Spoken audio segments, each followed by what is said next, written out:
사랑하는 구독자 여러분, 그리고 이 자리에 함께 하시는 모든 분들께 주님의 평화가 깃들기를 기도합니다. 우리의 삶은 때로 예측할 수 없는 방향으로 흘러가곤 합니다. 깊은 절망의 순간에 우리는 비로소 삶의 진정한 의미와 마주하게 될 때가 있습니다. 오늘 우리가 나눌 이야기는 바로 그런 한 남자의 경이로운 체험에 관한 것입니다.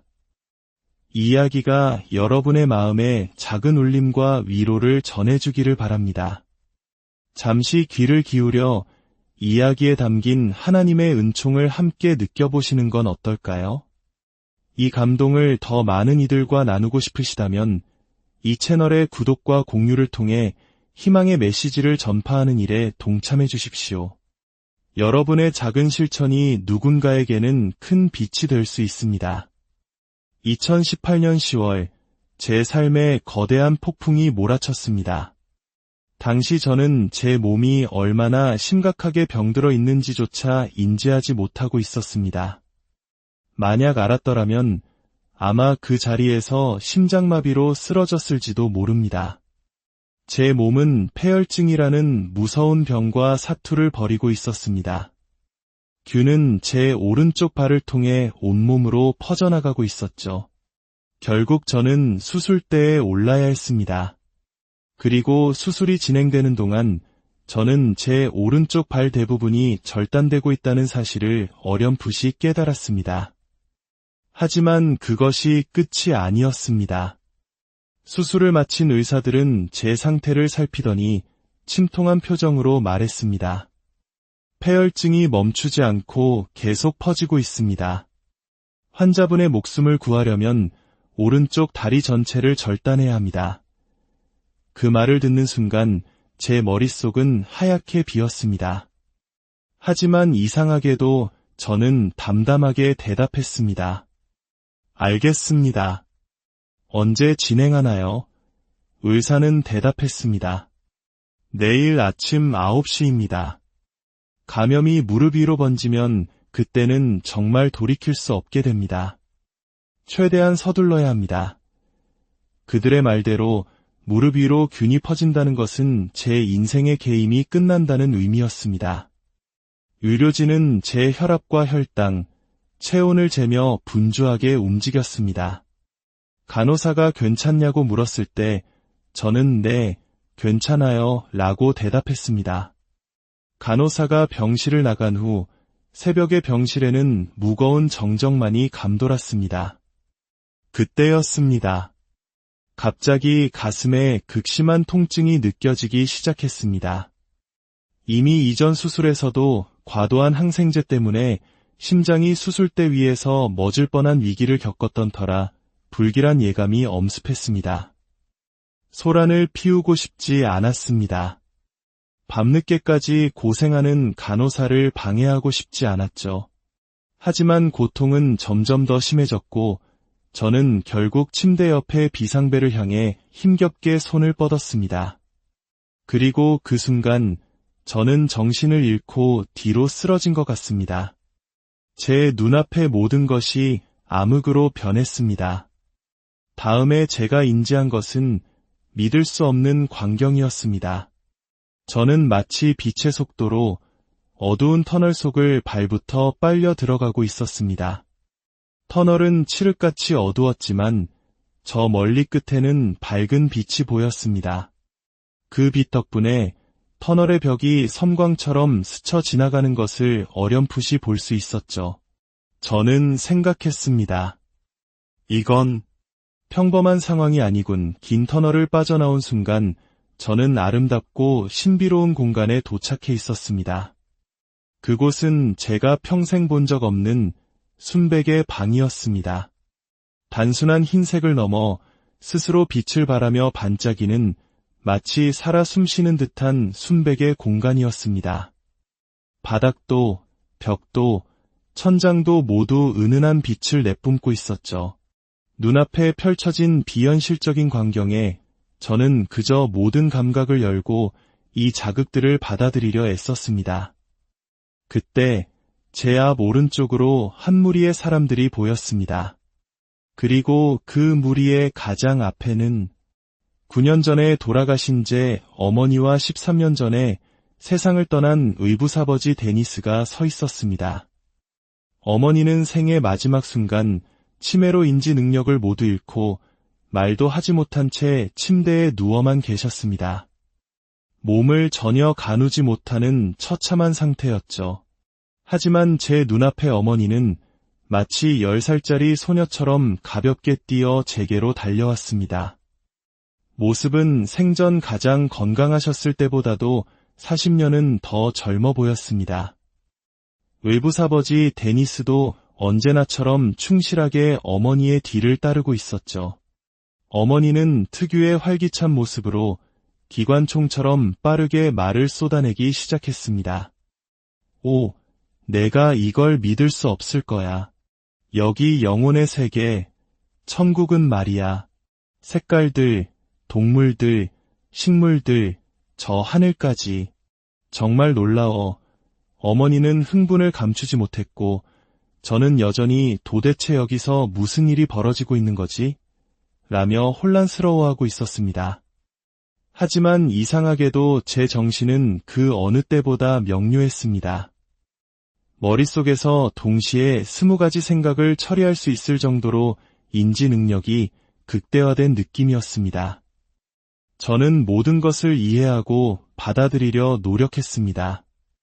어머니가 천국과 영혼의 세계에 대해 쉴 새 없이 이야기하는 동안 의붓아버지는 뒤에서 한마디 끼어들 틈을 찾지 못하고 계셨죠. 어머니의 흥분된 목소리를 들으며 저는 서서히 제가 어디에 있으며 지금 어떤 상황에 처했는지를 깨닫기 시작했습니다. 그리고 그 순간 제 내면에서는 아주 깊고 무거운 자기 성찰이 시작되었습니다. 제 앞쪽 벽에는 희미한 문이 하나 보였습니다. 그리고 제 안에 어떤 목소리가 말했습니다.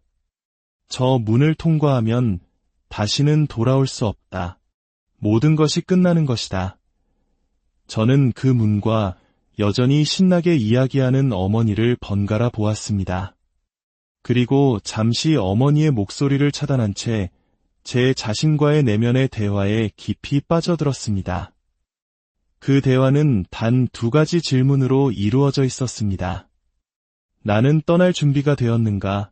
그리고 나는 내 삶에서 충분한 것을 이루었는가? 저는 제 삶 전체를 빠르게 훑어보았습니다. 35년간의 결혼 생활, 사랑하는 가족들, 괜찮은 직업들, 나름대로 충실한 삶을 살아왔다고 생각했습니다. 하지만 제 창의적인 측면에 이르렀을 때 저는 깊은 좌절감에 휩싸였습니다. 저는 음악을 작곡하고 책을 쓰는 등 강렬한 창작 욕구를 가지고 있었지만 단 한 번도 제 자신에 대한 확신을 갖지 못했습니다. 그래서 저는 제 이름으로 무언가를 세상에 내놓은 적이 없었습니다. 항상 이렇게 생각했죠. 누가 내 글을 읽겠어? 나는 찰스 디킨스가 아니잖아. 누가 내 음악을 듣겠어? 나는 베토벤이 아니라고 지난 35년간 이런 자기 파괴적인 생각과 자신감 부족이 저를 올가매고 있었습니다. 제 삶의 파노라마 속에서 수많은 후회의 순간들이 스쳐 지나갔습니다. 1998년에 왜 그걸 시도하지 않았지? 1994년에는, 2003년에는 왜 용기를 내지 못했을까? 창의적인 면에서 제 삶은 완벽한 실패작이라는 깨달음에 저는 감정적으로 격해지기 시작했습니다. 제가 진정으로 하고 싶었던 일들을 아무것도 이루지 못했다는 사실이 저를 짓눌렀습니다. 그때 제 표정을 읽으셨는지 어머니가 말씀하셨습니다. 오, 넌 여전히 내 말을 듣고 있지 않구나. 좋아, 내 말이 듣기 싫다면 저분의 말씀이라도 들어보렴. 저는 의붓아버지를 쳐다보았지만 어머니가 말한 그분은 아버지가 아니었습니다. 어머니가 가리킨 문에서 한 경이로운 분이 걸어 나오는 듯 떠다니는 듯 나타났습니다. 저는 종교적인 사람이 아닙니다. 기독교 신자도 아니죠. 하지만 만약 제가 기독교인이었다면 주저없이 나사렛 예수 혹은 예수 그리스도라고 불렀을 바로 그분이었습니다. 모습은 우리가 흔히 상상하는 예수님과 닮았지만 얼굴은 좀 더 서구적인 느낌이었습니다. 그분이 제게 다가오는 동안에도 저는 제 자신을 혹독하게 채찍질하며 자책하고 있었습니다. 하지만 그분이 가까이 다가오자 제 마음은 기이하게도 평온해지기 시작했습니다. 그분은 저를 바라보며 물었습니다. 왜 여기에 있습니까? 저는 그분이 답을 알려주시길 바랐기에 잘 모르겠습니다 라고 대답할 수밖에 없었습니다. 그리고는 제 안에 있던 모든 후회와 좌절감을 그분에게 쏟아냈습니다.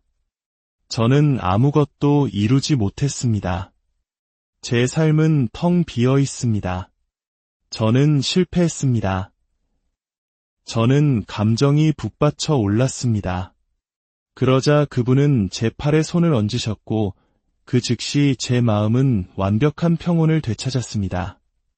제가 무언가 부정적인 말을 할 때마다 그분은 마치 테니스 경기처럼 그것을 긍정적인 질문으로 되받아치셨습니다. 제가 또다시 불평을 늘어놓자 그분은 그저 이렇게 말씀하셨습니다. 케빈, 저는 이것도 하고 싶고 저것도 하고 싶습니다. 1987년에 시작했던 프로젝트도 끝내고 싶고 새로운 것도 만들고 싶어요. 바로 그거예요. 자, 다시 말해보세요. 당신은 무엇을 하고 싶습니까? 새로운 것들을 만들고 싶어요. 제가 흥분할 때마다 그분은 부드러운 목소리로 저를 진정시키셨습니다. 놀라운 것은 어머니는 입으로 제게 말씀하셨지만 이분과의 대화는 순전히 마음으로 텔레파시로 입은 전혀 움직이지 않았지만 그분의 깊고 차분하며 울림 있는 목소리가 제 마음속에서 똑똑히 들려왔습니다. 저는 그분을 오랫동안 알고 지낸 것처럼 친숙함을 느꼈습니다. 어쩌면 그는 저의 영적 안내자였을지도 모릅니다. 분명한 것은 그분은 제가 평생 느껴보거나 상상해 본 적 없는 지극히 지혜롭고 인내심이 많으며 그분은 다시 한번 제게 물었습니다. 케빈, 당신은 무엇을 하고 싶습니까? 그 순간 제 안에서 진정한 대답이 터져 나왔습니다. 저는 글을 쓰고 싶습니다. 이것도 하고 저것도 하고 싶어요. 그리고 사람들을 돕고 싶습니다. 그러자 그분은 제 눈을 깊이 들여다보며 말씀하셨습니다. 그렇다면 가서 하세요. 그 말을 듣는 순간 저는 병원 침대에서 깨어났습니다. 제 뺨에는 눈물 한 줄기가 흐르고 있었고 시간은 약 15분 정도 지나 있었습니다. 저는 감탄사를 내뱉을 수밖에 없었습니다. 그런데 정말 이상한 일이 있었습니다. 병원 침대로 돌아온 제 몸의 중심에는 마치 도넛 모양의 거대한 에너지 고리가 저를 감싸고 있었습니다. 저는 그 고리의 중심에 있었죠. 그 에너지는 경이로울 정도로 따뜻하고 충만했습니다. 제가 의식을 잃기 전에는 분명히 없었던 에너지였습니다. 눈에 보이지는 않았지만 저는 그것을 분명히 느낄 수 있었습니다. 그것은 마치 조건 없는 사랑 그 자체였습니다. 그 에너지는 제 몸 주위를 돌며 공명했고 머릿속에서 한 목소리가 들려왔습니다. 괜찮을 거야. 모든 것이 다 잘 될 거야. 저는 그 후 3시간 반 동안 허공을 응시하며 제가 겪은 모든 일을 되새겼습니다. 그리고 제 오른쪽 다리에게 작별 인사를 했습니다. 우리가 함께했던 좋은 시간들을 떠올렸죠. 아침 9시가 되면 모든 것이 끝난다는 것을 알고 있었기 때문입니다. 하지만 기적이 일어났습니다. 저는 다리를 잃지 않았습니다. 의사들은 제게 성형수술도 필요 없다고 말했습니다. 저는 죽지 않았습니다. 제 의료 기록에는 이 환자는 죽이기 매우 어려움이라는 공식적인 소견은 없었지만 의사들은 제 회복이 의학적으로 설명하기 힘든 기적이라고 말했습니다. 그들은 저의 긍정적인 마음가짐이 회복의 절반 이상을 차지했을 것이라고 추측했습니다. 다리를 잃거나 아니면 죽을 수도 있습니다. 라는 선택지 앞에서 저는 그건 문제없네요. 로봇 다리를 달면 되죠. 라고 말했으니까요. 의사들은 제가 폐혈증으로 정신이 나갔다고 생각했지만 저는 진심이었습니다.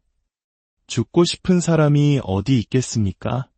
저는 로봇 다리로도 글을 쓰고 작곡을 하고 제가 하고 싶은 일들을 계속할 수 있었습니다. 제게는 뇌가 있으니까요. 다리 하나를 잃는 것은 저를 좀 더 흥미로운 사람으로 만들어줄 뿐이라고 생각했습니다. 그날 제게는 정말 기이하고도 신성한 일이 일어났습니다. 임사체험에서 돌아온 후 세상의 모든 것이 다르게 느껴졌습니다. 모든 것이 빛과 희망으로 가득 차 보였습니다. 그 이후로 저는 제 사고방식을 완전히 바꾸고 더 강하고 대담하며 용감한 사람이 되기 위해 노력해왔습니다. 그리고 지금까지는 아주 순조롭게 진행되고 있습니다. 이제 저는 제가 할 수 있는 한많은 사람들을 돕고 있습니다. 영성과 명상을 가르치고 지역 사회 사람들에게 희망을 나누고 있습니다. 그리고 저는 글을 씁니다. 올해는 다시 작곡도 시작할 계획입니다. 제 첫 번째 책은 95% 완성되었습니다. 모든 것이 잘 풀리고 있습니다. 세상이 더 가볍게 느껴집니다. 저는 임사체험을 겪은 다른 많은 사람들처럼 완전히 다른 사람으로 돌아왔습니다. 더 이상 과거처럼 소심하거나 자신을 의심하지 않습니다. 저는 그저 앞으로 나아갑니다. 왜냐하면 저는 깨달았기 때문입니다. 그때 저는 병원의 통계 숫자 중 하나로 사라질 수도 있었습니다. 그 문을 통과했다면 제가 창의적으로 이루고 싶었던 것들을 아무것도 성취하지 못한 채 삶을 마감했을 것입니다. 그래서 저는 제 남은 날들을 제 삶의 모든 빈칸을 채우고 모든 목표를 달성하는 데 바치기로 결심했습니다. 어쩌면 178살까지 살아야 그 절반이라도 이룰 수 있을지 모르지만 괜찮습니다. 저는 완전히 새로운 사람으로 다시 태어났으니까요. 이야기를 듣는 여러분, 혹시 삶의 빈칸 앞에서 망설이고 계십니까? 마음에 품은 꿈을 후회 속에 묻어두고 있지는 않으신가요? 기억하십시오. 우리에게 주어진 삶은 하나님의 선물이며 그분은 우리에게 언제나 다시 시작할 기회를 주십니다. 여러분의 삶에도 주님의 은총이 가득하여 두려움 없이 자신의 길을 걸어가는 용기를 얻으시길 간절히 기도합니다. 여러분 안에 잠든 가능성을 깨워 남은 날들을 후회 없이 채워나가시기